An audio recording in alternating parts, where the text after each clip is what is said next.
ఈ సమయాన్ని సద్వినియోగం చేసుకుందాం. చాలా సంతోషం. వినండి జాగ్రత్తగా.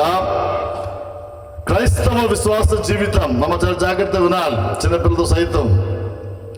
విశ్వాస జీవితం పిలుపుతో ఆరంభించబడుతుంది. ఇంకో విషయం తెలుసా?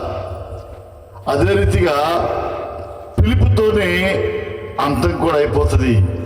The beginning and the ending with calling. మన జీవితం ఆరంభించటం ఒక పిలుపు ద్వారా.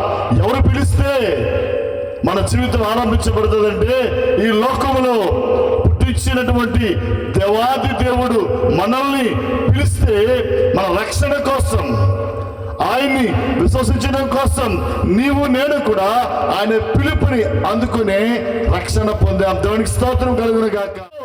మనం వచ్చాం రక్షణలోనికి. ఆ తర్వాత వేరొక పిలుపు మన జీవితాలు కూడా దేవుడు తెలుసా? నరులారా తిరిగి రండి అని పిలిచినప్పుడు ఈ జీవితం ఇక్కడ ముగిసిపోతుంది. ఆయనతో మహిమలో మనం ప్రవేశిస్తాం. రెండు కూడా పిలుపులే. దేవునికి స్తోత్రం, హల్లెలూయా. అయితే ఈ మొదట పిలుపు, ఈ చివరి పిలుపు మధ్యలో అనేకమైనటువంటి పిలుపులు మన జీవితంలో ఉన్నాయి. గమనించండి.